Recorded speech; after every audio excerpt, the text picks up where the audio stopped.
L'inflation est une indication claire que le système fiat est dans un état critique, car elle est en pleine explosion. Plus cet état d'esprit se répand, plus le Bitcoin occupe une place importante dans l'esprit des gens, plus on avance dans la transition du système de l'argent fiat à un système à étalon Bitcoin.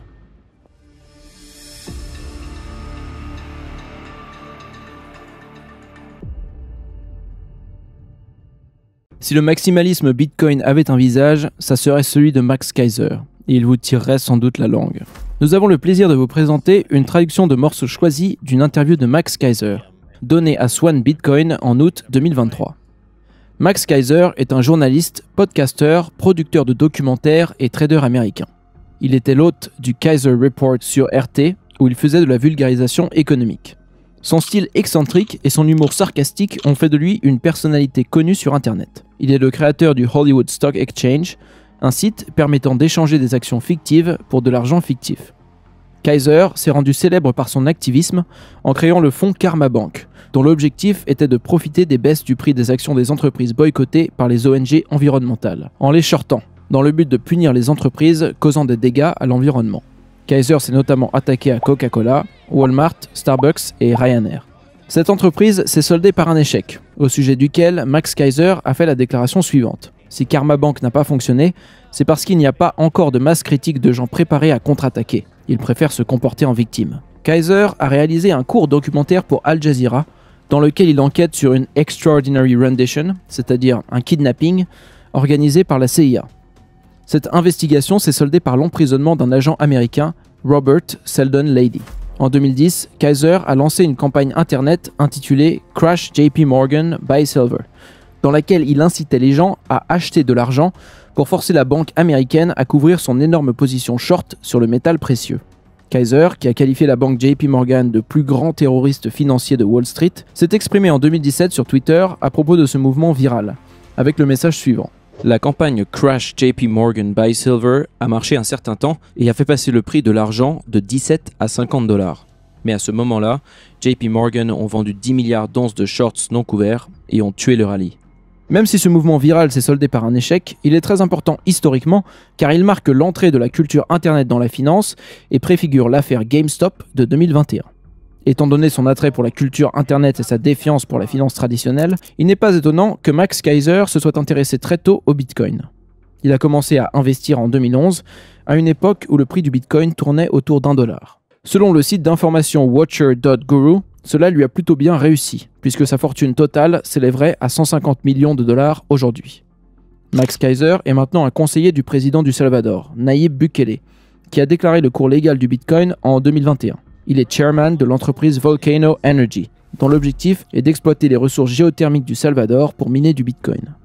Dans cette interview, Max Keiser parle des affres de la finance traditionnelle mondiale, de la macroéconomie et de l'inflation.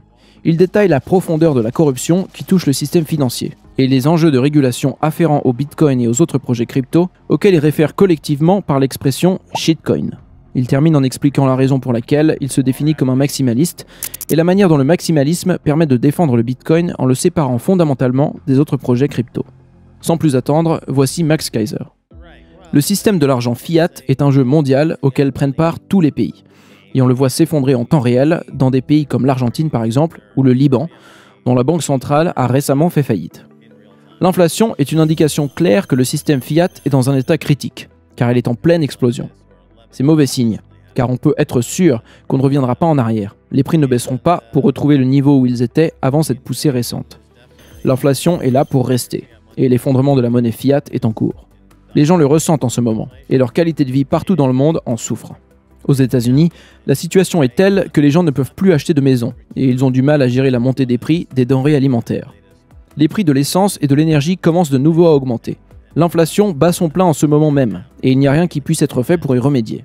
On ne peut pas arrêter cette augmentation des prix. L'économie est complètement hors de contrôle, de sorte que les intérêts sur la dette américaine dépassent désormais le $1 trillion. Je pense que le remboursement de ces intérêts est la dépense la plus importante du budget américain, plus importante encore que les dépenses militaires. On nous a bassinés pendant des années avec la théorie du ruissellement et avec de supposées retombées économiques positives.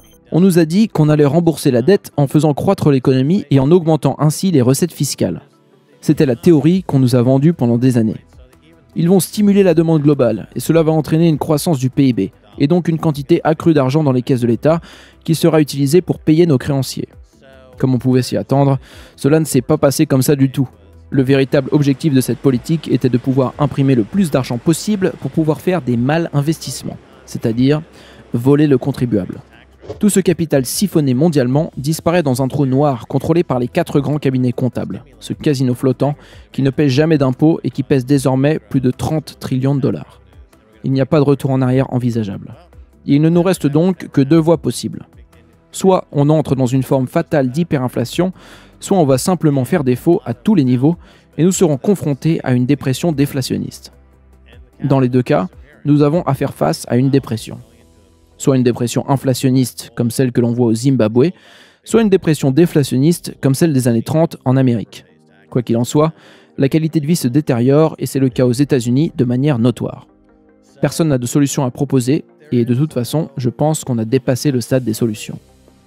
Il y a en ce moment 3 ou 4 candidats à la présidence et à d'autres fonctions politiques qui parlent de Bitcoin. Robert F. Kennedy Jr. parle de Bitcoin. Ron DeSantis parle de Bitcoin. Cynthia Lummis a également parlé de Bitcoin. La classe politique commence à considérer que Bitcoin peut être une solution et a sa place dans le monde de demain. Plus cet état d'esprit se répand, plus le Bitcoin occupe une place importante dans l'esprit des gens, plus on avance dans la transition du système de l'argent fiat à un système à étalon Bitcoin. Je ne pense pas que cela prendra des décennies. Ça sera le résultat d'une nouvelle vague de faillites bancaires colossales, ce qui est inévitable étant donné la manière dont le système fonctionne aujourd'hui. Les banques sont insolvables. La seule chose qui leur permet encore de tenir, ce sont des manipulations comptables. Mais elles sont vides. Les banques centrales sont dépourvues du moindre actif. Elles sont plus endettées qu'Enron. Il me semble que la Réserve fédérale américaine a un effet de levier de 90 contre 1, ou quelque chose comme ça. La Banque du Japon est en fait la banque centrale du monde. Si vous vous intéressez aux relations internationales des banques centrales, vous devez suivre de près la Banque du Japon, car elle émet la monnaie de financement mondiale depuis de nombreuses décennies maintenant. Les autres banques centrales empruntent à la Banque du Japon pour investir dans des devises à plus haut rendement dans le cadre de ce qu'on appelle le carry trade, en français opération spéculative sur écart de rendement. Ils tentent ainsi d'extraire 20 ou 30 points de base supplémentaires du marché. La Banque du Japon a toujours été la source de fonds la moins chère, car elle a puisé des milliards dans les fonds de pension de son pays, surfinancés depuis de nombreuses années. Mais cette manne financière s'épuise. Ils sont à court de fonds et ils vont finir par faire faillite. Aujourd'hui, le Japon semble entrer en situation de défaut de paiement, et la faillite de leur banque centrale entraînera tout le monde dans sa chute. À mon avis, cela devrait faire la une des journaux financiers, que vous mettiez CNBC ou que vous lisiez le Financial Times ou le Wall Street Journal. Mais évidemment, ce n'est pas le cas du tout. Un jour, ce sera un grand choc, quand le Japon fera faillite et que tout le monde dira qu'on ne pouvait pas le voir venir.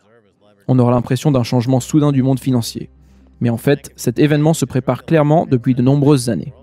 Chaque jour, on se rapproche inexorablement du moment où le barrage cédera et où la catastrophe se produira. Nous sommes en route pour ça en tout cas, et je pense que cela adviendra dans une période qui se chiffre en mois. Ce sont mes podcasts avec ma femme Stacy qui m'ont fait connaître. Ce qui m'a rendu célèbre a été de parler publiquement de la même manière qu'une personne travaillant sur les marchés ou dans la finance parlerait au travail. Mon but n'était pas vraiment de dénoncer quoi que ce soit, mais plutôt de parler exactement de la même façon que le ferait un courtier ou un banquier discutant de finance et de marché. Au bureau, ces gens se parlent crûment et sans détour. Ils savent tous que ce sont des escrocs, qui travaillent pour le compte d'une gigantesque organisation criminelle et que le fonctionnement des banques repose sur le racket, le vol et l'arnaque. Jamie Dimon, le PDG de JP Morgan, sait pertinemment qu'il est à la tête d'une entreprise criminelle, tout comme la totalité des banquiers de Wall Street. Tous les banquiers du monde le savent, tous les courtiers le savent, et quand ils sont entre eux, à huis clos, ils se parlent sans détour, exactement comme je parle publiquement.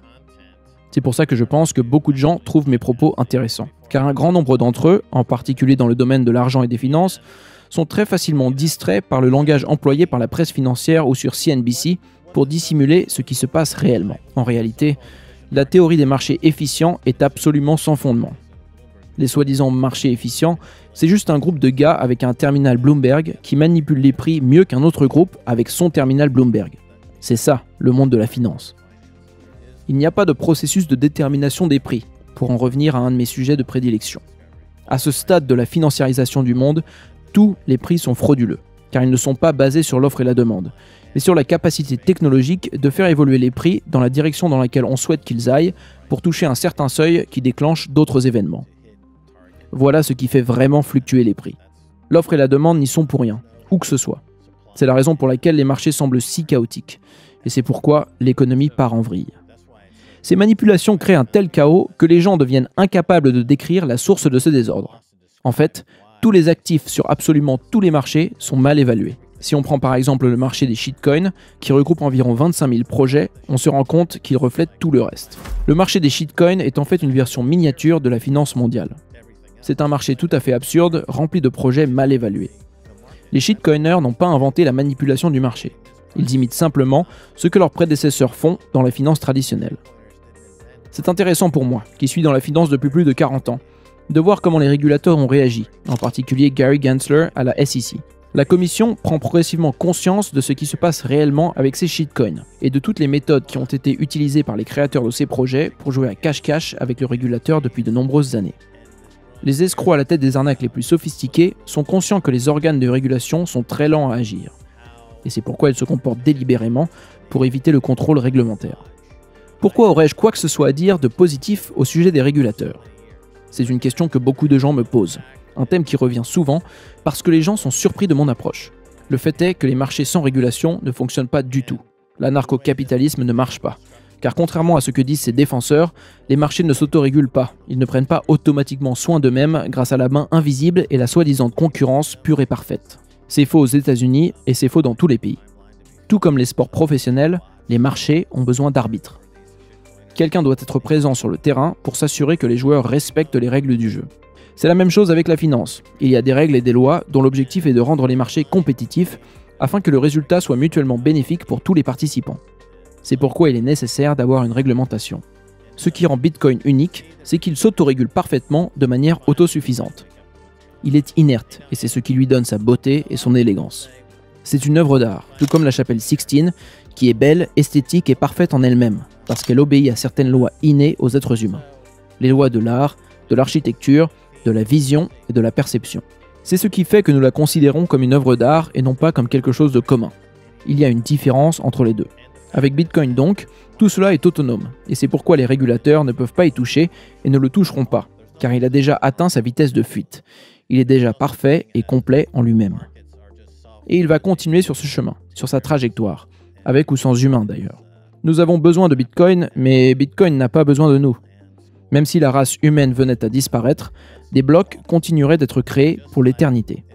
Pour en revenir aux régulateurs, ils commencent maintenant à vraiment rentrer dans l'espace crypto et à donner leur avis sur le Bitcoin et sur d'autres projets. J'ai plus de 40 ans d'expérience dans la finance. J'ai été courtier en valeurs mobilières agréé pendant de nombreuses années et je connais très bien les lois sur les securities de 1933 et 1934. Et donc je sais que peu importe l'affaire dont la SEC est saisie, la SEC la gagnera. Permettez-moi de faire cette prédiction. Parce que la SEC est une unité de protection pour les banques de Wall Street qui ne veulent pas de concurrence. Donc, la SEC remporte tous ses procès. Je suis persuadé que j'ai raison sur ce coup. On verra ce qu'il en est dans les quelques années à venir. Mais personne ne gagnera contre la SEC. Vous vous rappelez de toute l'effervescence autour des ICOs pour mettre de nouveaux jetons sur le marché il y a 4-5 ans environ ? C'est ça qui m'a rendu maximaliste. Ça remonte à la période des ICOs. Tout d'abord, il y a eu Bitcoin. Puis il y a eu un tas de shitcoins qui sont arrivés après Bitcoin et qui étaient des jetons inoffensifs et amusants, tels que Primecoin qui cherche des nombres premiers par exemple. Ces projets étaient plutôt mignons et me faisaient penser au Hollywood Stock Exchange. Kanye West avait son jeton, Bill Murray aussi. Il y avait beaucoup de projets basés sur des célébrités, enfin, c'était un grand n'importe quoi. Ensuite, les ICOs ont commencé, et c'est là que je me suis dit « Attendez une seconde, ce sont des securities, ce sont des titres financiers régulés non enregistrés, ça ne fait pas de doute. » C'est donc à ce moment-là que je suis devenu maximaliste, parce que quelqu'un devait défendre Bitcoin et Bitcoin seulement. Sinon, il allait tôt ou tard arriver chez le régulateur. Il allait être jeté dans le broyeur déchiqueteur qu'on appelle la SEC. Et à la SEC, je le sais par expérience, ce sont des salauds sans pitié. Que vous disiez que vous faites une ICO au lieu d'une IPO, une introduction en bourse, ça ne vous sauvera pas.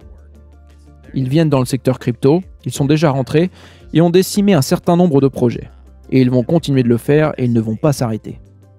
Tout ça pour dire que si je ne me trompe pas, c'était un peu après la période 2013-2014, quand les ICOs ont commencé à apparaître que j'ai évolué vers le maximalisme Bitcoin.